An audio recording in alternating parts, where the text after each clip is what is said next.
سلامونه ملګرو، زه ورور راغیم او تاسو ته د یوې نوې ویډیو سره راغلی یم. د ځمکې په تر ټولو لاندنۍ برخه کې یو داسې پټ ځای شته چې ښایي تاسو یې هیڅکله په خپلو سترګو ونه وینئ. دلته لرغوني هرمونونه، د جرمني پټې د الوتونکو پشقابونو UFO اډې او آن یو پټ روزنیز مرکز هم شته چې خلک پکښې کې د مریخ د راتلونکو میاشتځایونو لپاره روزل کیږي. دا ځای د همدې ځمکې برخه ده، خو بیا هم د 12 هیوادونو حکومتونه تل دا ډاډمنوي چې هیڅ عادي انسان دې ځای ته نشي تللی. تاسو ښایي یو ځل ایریا 51 ته ولاړ شئ، خو دې ځای ته نشئ تللی. ولې؟ فکر وکړه چې ته د یوې داسې وچې نوم اورې چې نه ښار لري، نه سړک، نه کلی، بلکې یوازې یخ، تیاره، سخت بادونه او ساینسي څېړنې پکښې کې شته. خلک وایي انټارکټیکا یو منعصبه وچه ده، عادي خلک نشي کولی هلته ولاړ شي. ښایي حکومتونه کوم راز پټ ساتي، خو اصلي حقیقت څه دی؟ او د دې پوښتنې ځواب څنګه د دې وچې له خطرناکو یخچالونو او د جرمني له پټو UFO اډو هم هاخوا ځي؟ ځکه چې د نن ورځې پوښتنه ډېره ساده ده: ولې موږ انټارکټیکا ته نشو تللی؟ څوک مو له ورتګ څخه منع کوي او ولې مو منع کوي؟ یو ځل بیا د ورور هغه ویډیوګانو ته ښه راغلاست. کال 1840 دی. د آرام سمندر سویلي یخي اوبه، شاوخوا یوازې سړه هوا او زورور بادونه دي. ته په یوې زړې لرګینې بیړۍ کې سپور یې. ناڅاپه ستا مخې ته د یخ دومره لوی دیوال راښکاره سي چې پای یې نه ښکاره کېږي. نږدې 1 میل لوړ سپین دیوال او له چپه او راسته خوا څخه یخ لیدل کېږي. کپتان وایي راځئ له راسته خوا څخه ولاړ سو او پر دې باندې راوګرځېږو. بیړۍ حرکت کوي، یوه ورځ، 2 ورځې، 3 ورځې، خو د یخ دیوال بیا هم نه ختمیږي. هغوی دومره تاویږي چې بیرته هماغه ځای ته رارسېږي له کوم ځای څخه چې دوی روان سوي وو. داسې احساس پیدا کېږي لکه نړۍ چې دلته پای ته رسېدلې وي، او دا د یخ دیوال مو د نړۍ له غاړې د لوېدو څخه ساتي. د دې کیسې په اورېدو سره د هوارې ځمکې نظریه رښتیا ښکاري که نه؟ خو د هغه وخت پوه او تجربه کار سمندري کپتانان پوهېدله چې ځمکه ګرده ده. هغوی پوهېدل چې دوی د نړۍ تر پایه نه، بلکې د یوې سترې او پټې وچې چاپېره ګرځېدلي دي. د دې وچې نوم انټارکټیکا دی. دا د نړۍ پای نه، بلکې د ځمکې پر مخ یوه پټه نړۍ ده. داسې نړۍ چې نن هم د ځمکې د نورو برخو په څېر نه لوی ښارونه لري، نه سړکونه او نه کلي، بلکې یوازې یخ، هوا، تیاره او ساینسي څېړنې پکښې کې شته. کله چې ته په عادي نقشه کې د ځمکې په لاندنۍ برخه کې یوه لویه سپینه سیمه ووینې، دا همغه پټه نړۍ یعنې انټارکټیکا ده. پخوا به په نقشو کې کله د یوې نرۍ سپینې کرښې پر سر ښودل کېدله او کله به ټوټې ټوټې ښکاره کېدله.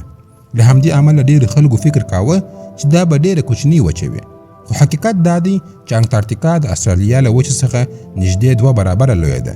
د بیلګې په توګه که امریکا، مکسیکو، د مکسیکو خلیج او د کاناډا سویلي برخه سره یو ځای کړي، انټارکټیکا کولی سي دا ټولې سیمې په خپله غېږه کې یو ځای کړي. خو سره له دې چې دومره لویه وچه ده، ولې په بشپړه توګه تشه پرته ده؟ ځکه چې نږدې له 98 څخه تر 99 سلنه برخه یې د تل لپاره په یخ کې پوښلې ده، او د دې یخ منځنی ضخامت له 2 کیلومتر څخه هم زیات دی. فکر وکړه که هغه ښار یا کلی چې ته پکښې کې اوسېږې د 2 کیلومترو په ضخامت تر یخ لاندې پټ سوی وای، آیا دا ویرونکی نه ده؟ همدا د انټارکټیکا حقیقت دی. د ساینسپوهانو په وینا د نړۍ نږدې 80 سلنه خوږې اوبه د همدې ستر یخونو لاندې بندې دي. که یوه ورځ دا ټول یخونه ویلې سي، د سمندرونو سطحه به دومره لوړه سي چې د نړۍ ګڼ ساحلي ښارونه به تر اوبو لاندې سي.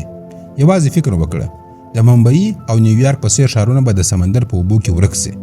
خو په انټارکټیکا کې ستا اصلي دښمن یوازې یخ نه دی، بلکې تر ټولو ستر دښمن یې اقلیم دی. کله چې د صحرا نوم اخلو، سمدستي مو ذهن ته ګرمه او وچه شګلنه صحرا راځي.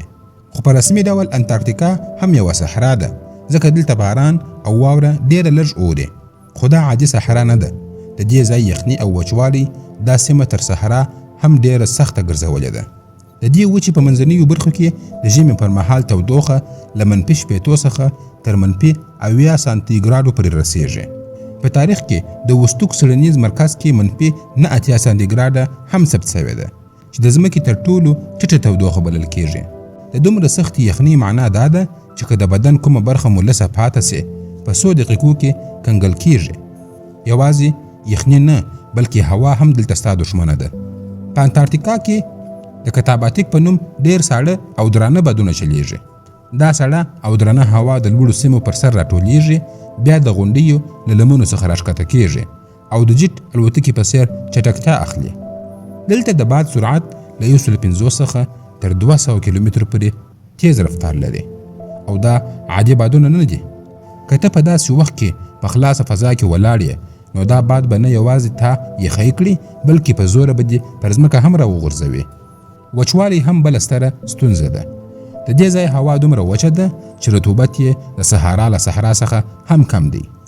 سخته یخني، سخت وچوالی او زورور بادونه، دا درې واړه یو ځای د انسان د بدن لپاره یو رښتینی وحشت جوړوي. خو هغه تر ټولو لوی لامل چې انټارکټیکا یې له نورې نړۍ څخه جلا او خطرناکه کړې ده د دې وچې جغرافیایي موقعیت دی، ځکه چې د دې چاپیره سویلي سمندر پروت دی.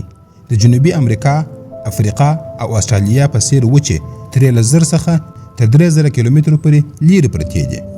د جنوبي امریکا څخه تر انټارکټیکا پورې تر ټولو لنډ واټن شاوخوا 900 کیلومتر دی. د دواړو ترمنځ د ډریک تنګی پروت دی چې د نړۍ له تر ټولو سختو او خطرناکو سمندرونو څخه ګڼل کیږي. دلته تل له 10 څخه تر 15 متر پورې لوړې څپې او سخت طوفانونه وي. دې ځای ته د رسیدو لپاره عادي بیړۍ بسنه نه کوي بلکې ځانګړي او ډېرې قوي بیړۍ ته اړتیا وي. همدا لامل دی ساینسپوهان انټارکټیکا ته سپین مریخ هم وایي. سپین ځکه دی ځکه چې هر ځای یخونه پراته دي، او مریخ ځکه چې شرایط یې دومره سخت دي لکه د راتلونکو فضایي ماموریتونو د تمرین میدان. ناسا او نورې فضایي ادارې د انټارکټیکا ځینې څېړنیز مرکزونه د مریخ او سپوږمۍ د ازمایښتي لابراتوارونو په توګه کاروي. څو میاشتې پرله پسې تیاره، د باندې سخت طوفانونه، دننه محدود اسانتیاوي او بشپړ یوازیتوب هماغه حالتونه دي چې راتلونکي فضانوردان به یې په مریخ کې تجربه کوي. نو په یوه معنا د مریخ د ژوند کوچنی تمرین لا له اوسه دلته روان دی. ساده خبره دا ده، هغه ځای چې فضانوردان د تمرین لپاره ورځي ته نسې کولی چې یوازې خپل بکس له ځانه سره واخلې او د چکر لپاره هلته ولاړ سې. خو که فرض کړو بیا هم د ورتګ هڅه وکړې نو ښایي دا ستا د ژوند وروستۍ تېروتنه وي. ولې؟ د دې د پوهېدو لپاره باید لږ شاته تاریخ ته ولاړ سو. په 1840 کال کې برطانوي څېړونکي جیمز کلارک یو ستر د یخي دیوال ولیدی چې هغه یې لوی یخی خنډ وبلی. نن ورځ موږ هغه د راس یخي سنډې په نوم پیژنو. دا د یخي یوه ستره شناوره طبقه ده چې اندازه یې نږدې د فرانسې د ټول هیواد دومره ده. تصور وکړه د یو بشپړ هیواد په اندازه د یخ یوه ټوټه په سمندر کې شاوخوا ګرځي. د هغه وخت سمندري ملاحانو ته دا په رښتیا هم د نړۍ وروستۍ څنډه ښکاره کېدله. خو اصلي مبارزه هغه وخت پیل سوه کله چې خلکو وغوښتل جنوبي قطب ته ځان ورسوي. د 1900 کلونو په پیل کې هغه دوره د انټارکټیکا د څېړنې د اتلانو دوره بلل کیږي. په دې وخت کې رابرټ فارکن سکاټ، روالډ امونسن او ارنسټ شاکلټن د دې څېړنو ستر نومونه وګرځېدل. سکاټ د ډسکوري په سفر کې هڅه وکړه چې جنوبي قطب ته ورسیږي، خو د خوراکي توکو د کمښت او روغتیایي ستونزو له امله دی او ملګري یې بیرته راستانه سول. شاکلټن د نمرود په سفر کې تر 88 درجې سویل پورې ورسېدی چې له قطب څخه یوازې شاوخوا 150 کیلومتره لیرې و. هغه پوه سو که نور هم مخکې ولاړ سي د ډلې غړي به یې مړه سي، نو د دې لپاره چې ټول ژوندي بیرته راستانه سي لږ مخکې له طبقې څخه راوګرځېدی. وروسته د انډورسن د بیړۍ کیسه مشهوره سوه. د شاکلټن بیړۍ په یخ کې بنده سوه او ورو ورو یخونو ماته کړه، خو هغه له کوچنیو کښتیو او د انټارکټیکا له یخو غرونو په پښو تیر سو او دومره خطرناک سفر یې وکړ چې په پای کې یې د خپلې ډلې ټول غړي ژوندي وژغورله. تر اوسه هم دا کیسه د ژوندي پاتې کېدو تر ټولو ستر مثال ګڼل کېږي. خو د سکاټ وروستی سفر دومره نیکمرغه نه و. په 1912 کال کې هغه جنوبي قطب ته ورسېدی، خو هلته یې ولیدل چې امونسن یوه میاشت تر ده مخکې رسېدلی و او د ناروې بیرغ یې هلته درولی دی. د دې ماتې وروسته سکاټ او ملګري یې دومره مات سول چې بیرته د راستنېدو پر مهال د سخت طوفان، یخني او لوږې له امله ټول مړه سول. کله چې وروسته یې مړي پیدا سول د هغوی په بکسونو کې یوازې شخصي توکي نه وه بلکې ډبرې او فوسیلونه هم وه.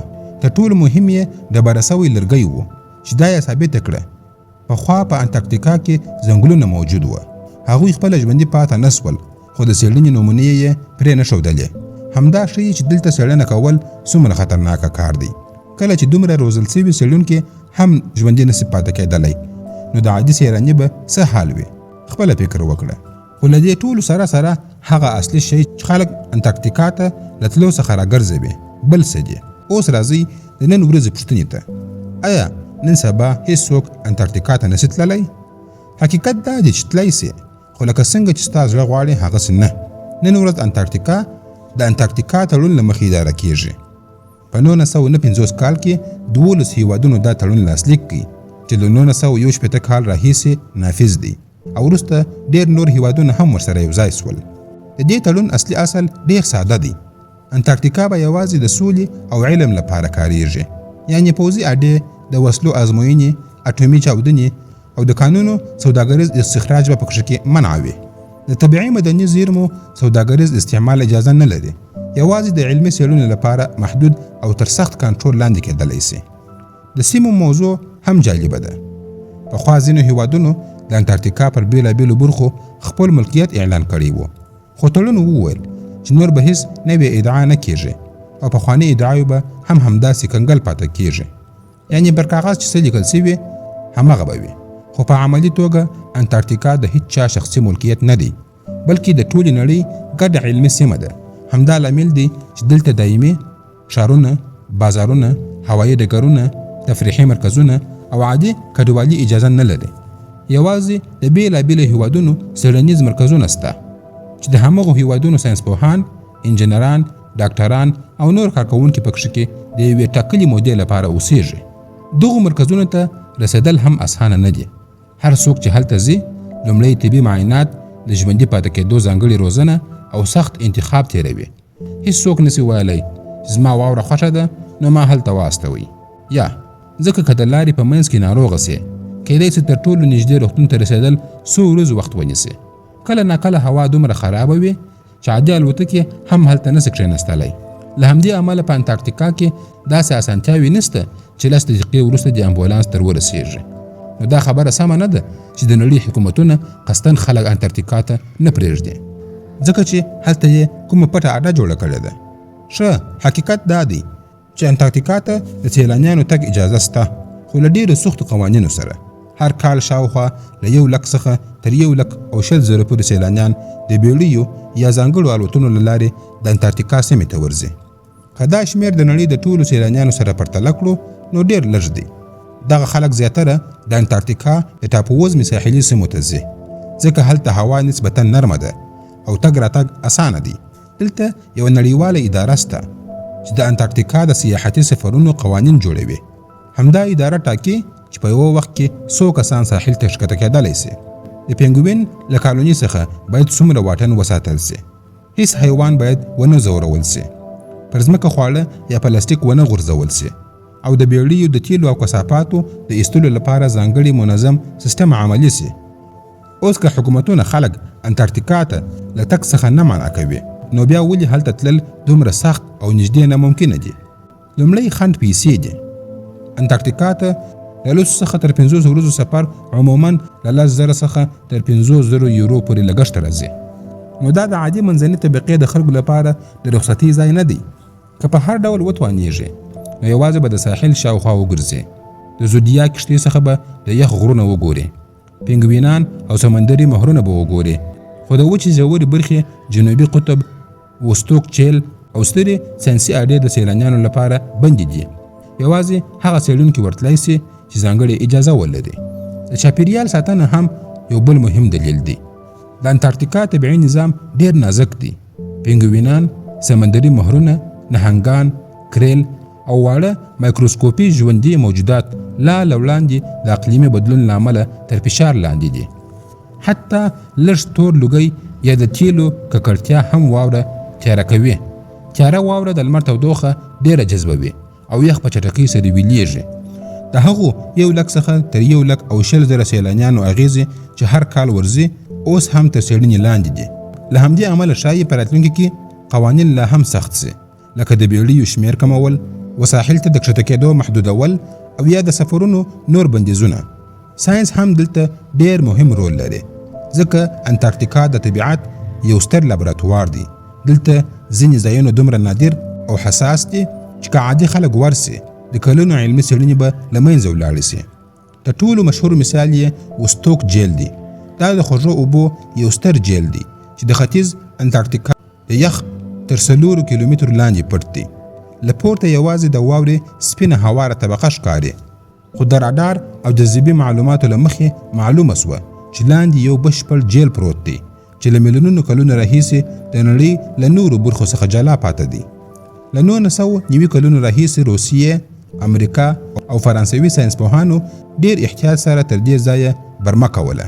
که یې عادي برمه کارولې وای نو د برمې تیل او بکټریاوې به جیل ته تللي وای او هغه به یې ککړې کړي وای. له همدې امله ځانګړې طریقې وکارول سولې. اوبه لږ پورته راوایستل سوې، کنګل سوې او بیا هماغه یخی سوي اوبه د نمونې په توګه سره وڅېړل سولې. د ډي ان اے د څېړنو پر مهال زرګونه واړه مایکروسکوپي ژوندي موجودات وموندل سول. داسې ژوند چې له سختې یخنۍ، ډیر فشار او بشپړ تیارې سره ځان برابر کړي وو. تر 3.5 ډیر ځانګړي جینیټیکي ترتیبونه وموندل سول چې دا ښیي ژوند زموږ تر فکر په ډیرو سختو شرایطو کې لا هم دوام کولی سي. که دلته د سیلانیانو تګ راتګ ته ازادي وای نو دا طبیعي او تړلي علمي ازمایښت به ډیر پخوا خراب سوی وای. په دې وجه کې یو بل په زړه پورې ځای ډیپ جیل دی. دا جیل د سمندر له سطحې څخه شاوخوا 55 متره ټیټ پروت دی او اوبه یې د عادي سمندر په پرتله 10 چنده زیاتې مالګینې دي. د همدې زیاتې مالګینې له امله حتی په -20 درجو کې هم نه یخی کیږي. دلته داسې کوچني ژوندي موجودات ژوند کوي چې له مالګې سره عادت لري او د جیل په بېلابېلو ژورو کې بېلابېلې ټولنې جوړوي. دا ټول ځای د بلې سیارې د یوه جیل په څېر ښکاري. ساینسپوهان یې ځکه څېړي تر څو پوه سي چې ښایي پر مریخ یا د مشتري سیارې د یخو سپوږمیو پر سر ژوند څنګه ممکن وي. دا ټول دلیلونه یوازې خبره روښانوي. انټارکټیکا یوازې یو یخ ځای نه دی بلکې د طبیعت یو بېساري لابراتوار دی چې باید بې ځایه ونه ځورول سي. ځکه نو هر څوک هر وخت او هر ځای نسي ورتللی. څوک چې ورځي یا تر سختو قوانینو لاندې سیلانیان وي او یا روزل سوي څېړونکي وي. خو یوه بله خبره هم سته چې خلک یې د انټارکټیکا له اسرارو سره تړي. ځینې وایي هلته پټ غرونه، د بهرنیانو پټې اډې او نور پټ رازونه سته او حکومتونه ځکه عام خلک نه ورپرېږدي چې ورسي. خو د دې کیسو حقیقت څومره دی څوک نه دي خبر. ځینې شیان رښتیا هم ډېر عجیب ښکاري او له همدې امله په ټولنیزو رسنیو کې خلک پرې د تویې بېلابېلې کیسې جوړوي. یو مشهور مثال یې د وینې ابشار دی. دا یو کوچنی ابشار دی چې له ټیلر ګلیشر څخه راوځي او اوبه یې روښانه ښکاري، داسې لکه د یخي څخه چې وینه بهیږي. خو کله چې ساینسپوهانو دا اوبه د الکترونیکي مایکروسکوپ په وسیله سره وڅېړلې نو د اوسپنې ډېرې وړې ذرې یې وموندلې. کله چې دا اوسپنه د هوا له اکسیجن سره یوځای کیږي د زنګ وهلو غوندې کیمیاوي تعامل کوي او اوبه په سره رنګ سره بدلوي. دا اوبه تر یخین لاندې له یوه جهل څخه راوځي. همدارنګه د راس یخي پوښ هم دی. ساینسپوهانو ورباندې ډېر حساس حسګرونه لګولي دي او معلومه سوې چې کله باد د واورې پر غونډۍ تېرېږي نو ټول یخی د یوه ستر ډول په څېر باندې رېږدي. د دې رېږدېدو غږ دومره ټیټ دی چې انسان یې نه اوري. خو کله چې په کمپیوټر کې 1000 چنده تیز کړل سو نو یو عجیبه غږ ترې جوړ سو. د ختیځې انټارکټیکا لاندې یوه سیمه ده چې د ویلکس لینډ د جاذبې غیر عادي سیمه بلل کېږي. سپوږمکیو هلته د جاذبې یو ډېر دروند ځای موندلی دی. ساینسپوهان اټکل کوي چې ښایي دا د 1500 کیلومتره پلن لرغونې ستورمزلي د ټکر ځای وي. خو دا لا یوازې یو علمي نظریه ده، وروستۍ ثابته سوې خبره نه ده. په انټرنیټ کې بیا همدا رازونه د پټو پشقابونو، د نازیانو د پټو اډو، د انټلانتیس د ښار او د انټارکټیکا د هورمونو په نوم خپرېږي. خو تر اوسه یې هیڅ علمي ثبوت نه دی پیدا سوی. هغه مثلثي غرونه چې خلک یې هورمونه بولي په حقیقت کې طبیعي غرونه دي چې د یخ او باد له امله یې دا بڼه خپله کړې ده. اصلي حقیقت دا دی چې انټارکټیکا ته د نه رسېدو لوی دلیل طبیعت دی. سخته یخني، خطرناک بادونه، سخت سمندرونه، بشپړه انزوا او د میاشتو اوږد سخت موسم سبب کیږي چې حتی روزل سوي څېړونکي هم کله ناکله خپل ژوند له لاسه ورکوي. بل مهم دلیل قانون دی. د انټارکټیکا تړون پرېکړه کوي چې دا وچه به د جګړې، سیاست او سوداګرۍ لپاره نه بلکې یوازې د سولې او ساينس لپاره کارول کیږي. د چاپیریال ساتنه هم یو ستر دلیل دی، ځکه د پنګوینانو، سمندري مهرونو، نهنګانو، کریل او کوچنیو ژوندي موجوداتو طبیعي نظام ډیر نازک دی. اقلیمي بدلون نه هم لوړاندې یخونه ویلي کوي، او که میلیونونه خلک د نورو سیاحتي ځایونو په څیر ورسي، نو دا ټول طبیعي نظام به زیان وویني. همدا ځکه د هر سیلاني هر ګام په ډیر احتیاط محدود شوی دی، او شاید د ځمکې د 99% خلکو لپاره انټارکټیکا تل هماغه ځای وي چې یوازې د شپږمکۍ له انځورونو، مستندو فلمونو او کیسو څخه وینو، له لږې ویرې خو ډیر درناوي سره. او شاید همدا غوره وي، ځکه چې د نړۍ هر ځای د انسان د پښو نښو ته اړتیا نه لري. ځینې ځایونه باید همداسې خوندي پرېښودل سي، تر څو یې وپېژنو، ویې ساتو او له لرې یې درناوی وکړو. خپل نظرونه مو په کمنټ کې راسره شریک کړئ. که مو ویډیو خوښه شوې وي، ویډیو لایک او شیر کړئ. زموږ یوټیوب چینل هم سبسکرایب کړئ. تر بلې ویډیو پورې مو الله مل شه. مننه.